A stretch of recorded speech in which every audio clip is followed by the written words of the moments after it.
छात्र छात्राओं नमस्कार, सुप्रभात। आज हम 10वीं कक्षा के एसएस विषय के अंदर आपको पाठ राजनीति विज्ञान का सत्ता की साझेदारी यानी सत्ता क्या होती है, सत्ता के अंदर साझेदारी क्या होती है, आधुनिक लोकतांत्रिक व्यवस्थाओं में सत्ता की साझेदारी के अलग अलग तरीके क्या होते हैं, उदाहरणों समेत समझें। इस प्रश्न का अभ्यास का पहला प्रश्न है, उस पर चर्चा कर रहे हैं, उसको आपको समझा रहे हैं, आपने इसको फिर लिखना है।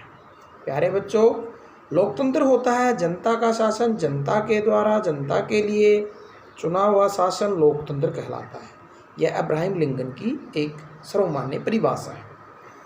ऐसा शासन जो जनता का हो तो उसमें जनता की भागीदारी होना भी बहुत जरूरी है, और सत्ता में सब लोगों की, सब समूहों की भागीदारी हो वो भी ज़रूरी है।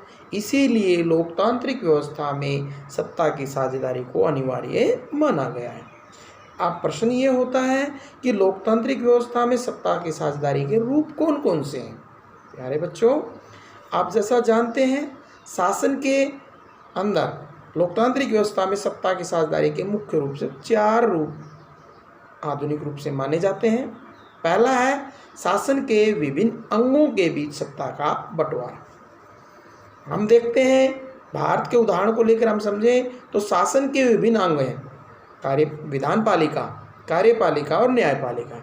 हमारे देश के संविधान में तीनों की व्यवस्था की गई है और तीनों के अपने कार्य निश्चित किए गए हैं, और कोई भी विभाग दूसरे विभाग में हस्तक्षेप न करे, इसलिए सत्ता का बंटवारा सुव्यवस्थित ढंग से किया गया है। विधानपालिका का काम है कानूनों को बनाना, कार्यपालिका का काम है उन कानूनों को लागू करना, और न्यायपालिका का काम है जो इन कानूनों को तोड़े उन्हें दंडित करना।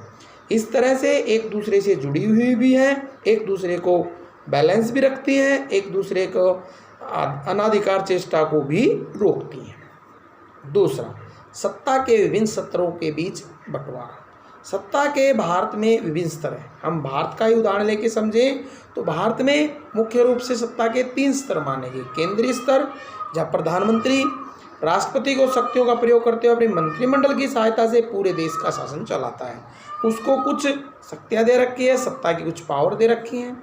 फिर प्रत्येक राज्य में हमारे राज्य सरकारें हैं, उनको अपनी शक्तियाँ और पावर दे रखी हैं, और मुख्यमंत्री राज्यपाल के आदेशानुसार शासन व्यवस्था को चलाता है। उसके मंत्री, प्रशासनिक अधिकारी उसमें सहयोग करते हैं, जो सत्ता का दूसरा बंटवारा। तीसरा स्तर है स्थानीय स्तर, जिसमें हमने लोगों की भागीदारी लोकतंत्र में ज़्यादा से ज़्यादा हो, लोग सत्ता के अंदर ज़्यादा से ज़्यादा भागीदार हो, लोगों में लोकतंत्र ज़्यादा लोकप्रिय हो, इसलिए ग्राम पंचायत, पंचायत समिति व जिला परिषदों का गठन किया गया है, जो सत्ता की साझेदारी का एक अन्य रूप है।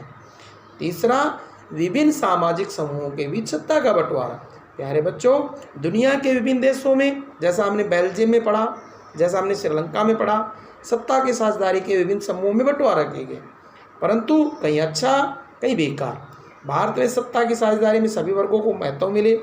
जो पिछड़ी जातियाँ थी, अनुसूचित जाति, जनजाति, पिछड़े वर्ग, वो सामाजिक रूप से, आर्थिक रूप से, राजनीतिक रूप से बहुत पिछड़े हुए थे, उनको लोकतंत्र में समान भागीदारी मिले, सत्ता में हिस्सेदारी मिले।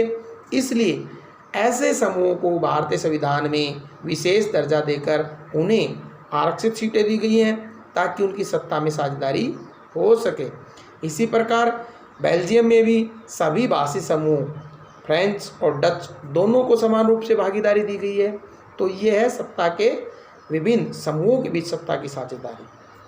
कई देशों में हम देखते हैं सत्ता की साझेदारी विभिन्न राजनीतिक दलों के रूप में भी होती है। जैसे भारत में, अमेरिका में जो बड़े बड़े राजनीतिक दल हैं, जब वो सत्ता में आते हैं तो अपने विचारधारा वाले व्यक्तियों को ऊंचे पदों पर नियुक्त करते हैं, उनको विभिन्न समितियों का अध्यक्ष बनाते हैं। अमेरिका के अंदर 2 दलीय व्यवस्था है, वहाँ पर जब एक दलीय व्यवस्था का, एक दल का शासन होता है तो वो अपने विचारधारा वाले व्यक्तियों को विभिन्न पदों पर नियुक्त करते हैं। भारत में भी ऐसा व्यवहारिक रूप में हम देखते हैं कि जब बीजेपी या अन्य समर्थक दलों की सरकार होती है तो अपने अनुसार शासन को चलाते हैं। इसी प्रकार कांग्रेस या अन्य राजनीतिक पार्टियों की सरकारें आती है तो वो अपने विचारधारा वाले समर्थक जो समूह होते हैं, दबाव समूह होते हैं या राजनीतिक दल के कार्यकर्ता होते हैं, उनको विशेष समितियों, विशेष पदों पर नियुक्त करके सत्ता का भागीदारी को बढ़ाते हैं। इस तरह से हमने देखा कि सत्ता की साझेदारी में विभिन्न स्तरों पर सत्ता का बंटवारा है, सामाजिक समूहों में सत्ता का बंटवारा होता है, राजनीतिक दलों और दबाव समूहों के बीच सत्ता का बंटवारा होता है। धन्यवाद।